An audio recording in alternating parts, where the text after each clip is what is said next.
अस्सलामुअलैकुम dear friends, उम्मीद है कि आप सब खैरियत से होंगे। आज की इस वीडियो में हम सर्वो मोटर को पोजीशन कंट्रोल मोड में यूज़ करना सीखेंगे। Let's begin the topic.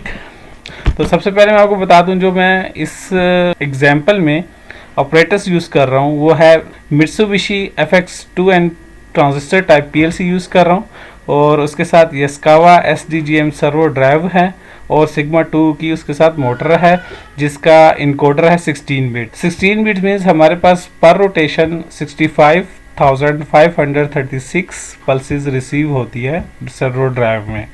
तो ये कुछ स्पेसिफिकेशन है हमारे सर्वो मोटर की। अब अगर वायरिंग की तरफ आ जाएं तो बेसिक वायरिंग वही है जो हम पहली वीडियो में डिस्कस कर चुके हैं। तो उस वीडियो का लिंक मैं इस वीडियो के डिस्क्रिप्शन में दे दूंगा, आप वहाँ से जाके चेक कर सकते हैं इसको। बाकी आगे स्पेशल वायरिंग, तो स्पेशल वायरिंग में मैंने सर्वो का जो कनेक्टर 1 है उसके साथ कुछ इस तरह की वायरिंग की हुई है कि मेरे पास पिन नंबर 7, 11 और 47 इसको कॉमन करके मैंने 24 वोल्ट पे प्लस के साथ अटैच किया हुआ है डीसी के साथ। और जो हमारे पास कंट्रोल सिग्नल है वो सिंक आउट है पीएलसी से, जो कि Y0, Y1 और Y2 से आउट होगा, और पिन नंबर 8 और 12 और 40 पे जाके मिलेगा। हमारे पास जो 40 नंबर पिन है ये सर्वो ऑन की पिन है। पावर ऑन करने के लिए इस सर्वो मोटर को ये वाली पिन का ऑन होना ज़रूरी है। इसके बाद ये साइन वाला सिग्नल है, सेम वैसे ही जिस तरह हम स्टेपर में यूज़ करते हैं डायरेक्शन कंट्रोल के लिए। जब इस पर सिग्नल आता है तो डायरेक्शन जो होती है वो फॉरवर्ड से रिवर्स हो जाती है, और जैसे ही हम इसका सिग्नल ऑफ करेंगे तो वो रिवर्स से दोबारा फॉरवर्ड में शिफ्ट हो जाएगा डायरेक्शन। पिन नंबर 0 से हम पिन नंबर 8 पे पल्सेस प्रोवाइड करते हैं, और हमारी जो मोटर की पोजीशन है वो अकॉर्डिंग टू पल्सेस जो है वो सेट होती है। आगे चल के हम इसको डिटेल में देखते हैं। पैरामीटर्स की तरफ आ जाए तो सिंपल हमने पैरामीटर नंबर जो 0 है, इधर पैरामीटर नंबर 0 मैंने 10 पुट किया हुआ है पोजीशनिंग कंट्रोल मोड में इसको सेट करने के लिए। और इसके बाद जो गियर रेशो है मैंने बाय डिफ़ॉल्ट जो फैक्ट्री सेटिंग है उसकी नोमिनेटर 4 होता है, और डिनोमिनेटर जो होता है वो हमारे पास 1 होता है। लेकिन इस एग्जांपल पे मैंने इन दोनों को 1 रख के आपको शो करवाना है कि हमारा सर्व जो इलेक्ट्रॉनिक गियर रेशो है इसका पोजीशन कंट्रोल में क्या रोल है। तो दोनों मैंने इनको 1 कर दिए तो मेरी इलेक्ट्रॉनिक गियर रेशो 1 है। इट्स मीन्स कि हमने इलेक्ट्रॉनिक गियर रेशो को यूज़ नहीं कर रहे। इलेक्ट्रॉनिक गियर रेशो हमें एक्चुअली डिसाइड करती है कि इनपुट पे कितनी पल्सेस पे एक रोटेशन कंप्लीट होगी। अगर आपने इलेक्ट्रॉनिक गियर रेशो को 1 किया हुआ है, आपने डिसेबल किया हुआ इलेक्ट्रॉनिक गियर रेशो को, तो जितनी आपका इनकोडर होगा मोटर का, जितनी रेजोल्यूशन का, उतनी आपको पल्सेस देनी पड़ेंगी। एक्चुअली हमारे पास सर्वो के अंदर एक फीडबैक सिग्नल आता है सर्वो के इनकोडर से हमारे पास सर्वो ड्राइव में, और एक हमारे कंट्रोलर से पल्सेस आती हैं। तो फीडबैक पल्सेस और कमांड पल्सेस दोनों का जो है हम डिफरेंस लेते हैं। जब तक ये डिफरेंस 0 नहीं होता मोटर उस पोजीशन पे रोटेट करती रहती है अचीव करने के लिए। इस तरह अगर आपने इलेक्ट्रॉनिक गियर रेशो 1 रखा हुआ है तो आपने जितनी पोजीशनिंग पल्सेस हैं वो आपने 1 से मल्टीप्लाई होने के बाद इधर आएगी, और यहाँ से एक रोटेशन कंप्लीट होगी तो 65,536 पल्सेस मिलेंगी। और यहाँ से जब आप 65,536 पल्सेस प्रोवाइड करेंगे डिफरेंस 0 हो जाएगा, तो पर रोटेशन तब इतनी कंप्लीट होगी जितने पे आपकी इधर फीडबैक पल्सेस हैं। कंट्रोल से जो हम नंबर ऑफ पल्सेस देते हैं वो इलेक्ट्रॉनिक गियर रेशो से मल्टीप्लाई होने के बाद इसकी जो पर रोटेशन पल्सेस हैं उसके इक्वल होंगी, तो तब जाके हमारी एक रोटेशन उतने पल्सेस पे कंप्लीट होगी। इसको मज़ीद जो है हम समझ लेते हैं। कुछ इस तरह से है कि अगर मैं 360 डिग्री 65,536 पल्सेस पे कंप्लीट होती है, तो हमारी एक जो डिग्री है वो ऑलमोस्ट 182 जो है पल्सेस पे कंप्लीट होगी। इसी तरह अगर हम 360 को इससे 182 से मल्टीप्लाई करें तो अप्रॉक्सीमेट हमारे पास यही नंबर बनता है जो इस टाइम इधर शो हो रहा है। ये इस केस में है जब हम इलेक्ट्रॉनिक गियर रेशो को यूज़ नहीं कर रहे होते। इलेक्ट्रॉनिक गियर रेशो के कम होने से स्पीड भी कम हो जाती है। इसी तरह इलेक्ट्रॉनिक रेशो जब आप बढ़ाएंगे तो आपकी स्पीड जो है मोटर की बढ़ जाएगी।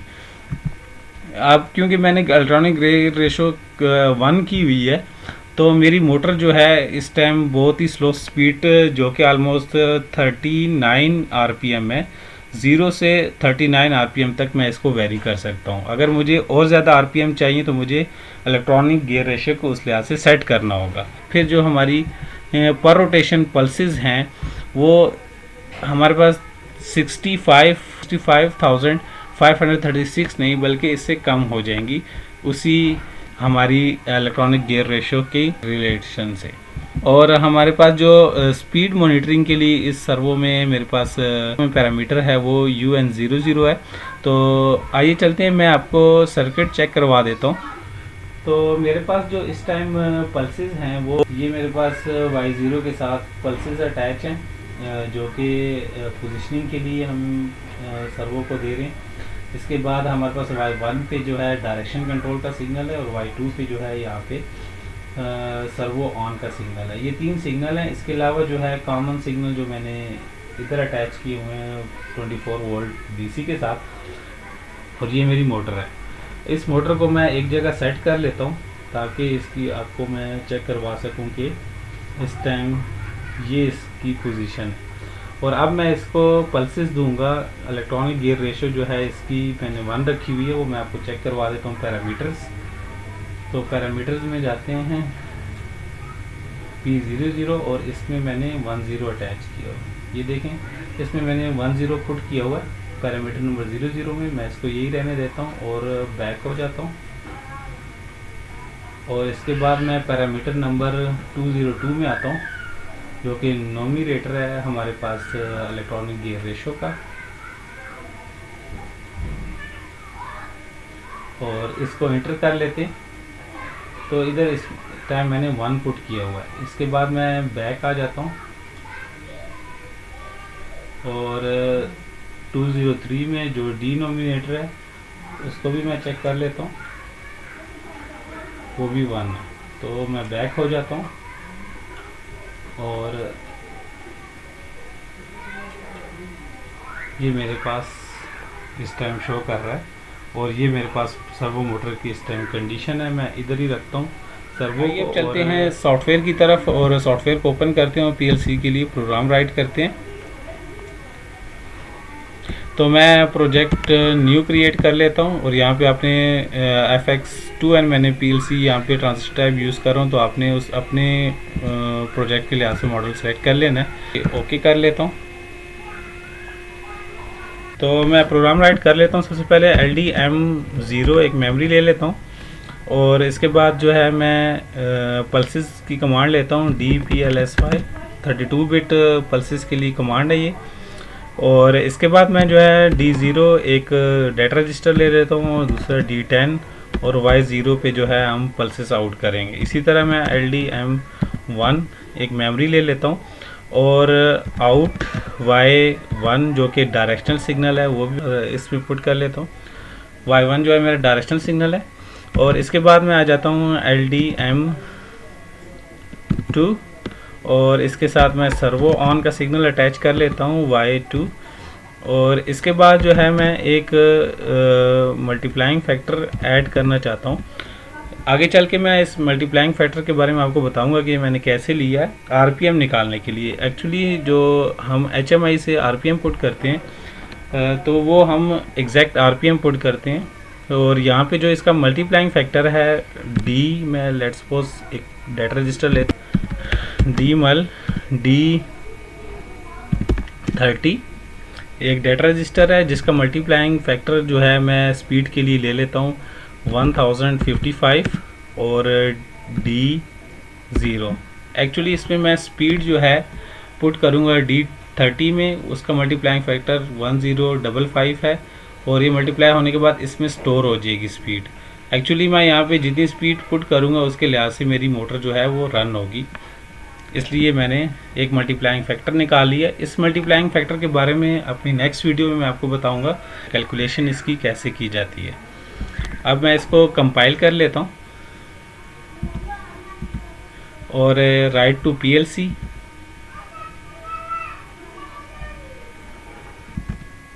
एग्जीक्यूट। यस कर लें इसको, ओके कर लें इसको और इसको क्लोज़ कर लें। ये क्लोज़ हो गया और इसको मैं F3 प्रेस करके ऑनलाइन मोड में ले आता हूँ। इस टाइम जो है देखिए मेरे पास सर्वो ड्राइव स्टॉप में है, तो मैं सबसे पहले सर्वो ऑन का सिग्नल जो है उसको ऑन करता हूँ और सर्वो मोटर को अपनी रनिंग कंडीशन में ले आता हूँ। तो जैसे ही मैं इसका सर्वो ऑन का सिग्नल ऑन करूँगा तो हमारे पास जो सर्वो ड्राइव है वो रन कंडीशन में आ गई है, जो कि शो हो रहा है उसकी डिस्प्ले स्क्रीन पे। अब मैं इसको स्पीड दे देता हूँ। तो स्पीड देने के लिए मुझे डाटा रजिस्टर जो है D30 में इसकी RPM पुट करने पड़ेंगे। तो लेट्स सपोज मैं जो है RPM इस टाइम 20 RPM पुट कर लेता हूँ मोटर के, और ये मोटर के 20 मैंने RPM पुट किए, जो कि इससे मल्टीप्लाई होके इधर जो है वैल्यू आ गई है उसकी। ये जो फर्स्ट डाटा रजिस्टर होता है ये स्पीड का होता है या मोटर की RPM का होता है, और ये हमारे पास पल्सेस का है। तो जो पल्सेस हैं वो मैं पुट कर लेता हूँ इसमें D10 में, और D10 में मैं वैल्यू रख लेता हूँ लेट्स सपोज एक जो साइकिल है उसको कंप्लीट करने के लिए 20 RPM पे। तो ये होगा 65,536 पल्सेस।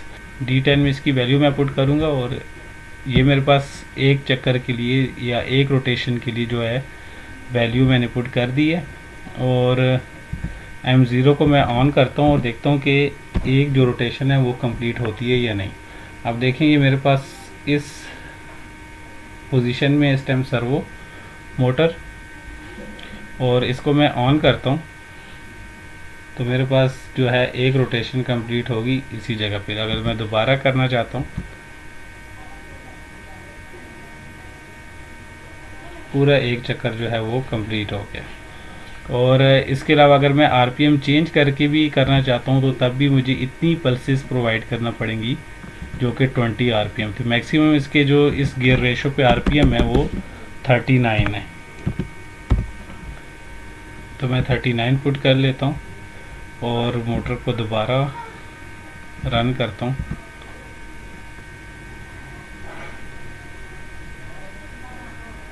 इस पोजीशन में रख दिया।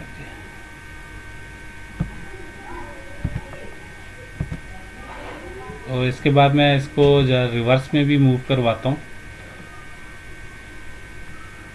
M1 को ऑन करते हैं, डायरेक्शन चेंज करते हैं इसकी, रिवर्स में 360 तक मूव करवाते हैं। तो ये देखिए मोटर रिवर्स हो रही है। और अब अगर मैं फॉरवर्ड करना चाहता हूँ तो मैं M1 को ऑफ़ कर देता हूँ और फिर M0 को ऑफ़ करके ऑन करता हूँ। तो ये अब मोटर फॉरवर्ड चल गई 360 डिग्री। अब आते हैं RPM के बारे में कि हमारे पास इस टाइम जो RPM मैंने सेट किए हुए हैं वो इसके अकॉर्डिंग है या नहीं है। तो वो मैं आपको चेक करवा लेता हूँ। सबसे पहले मैं जो इसके RPM रोटेशन है वो कंटिन्यूसली रन इसको कर देता हूँ कि 0 कर देते हैं। जब पोजीशन नंबर ऑफ पल्सेस की वैल्यू 0 होती है तो फिर रोटेशन जो है इनफाइनाइट हो जाती है। आप कह लें कि मोटर कंटिन्यूसली रन करती रहती है, उसको पल्सेस कंटिन्यूसली मिलते रहते हैं। तो अब मैं जो है M0 को ऑफ़ करके ऑन करता हूँ तो मोटर कंटिन्यूसली रन हो रही है।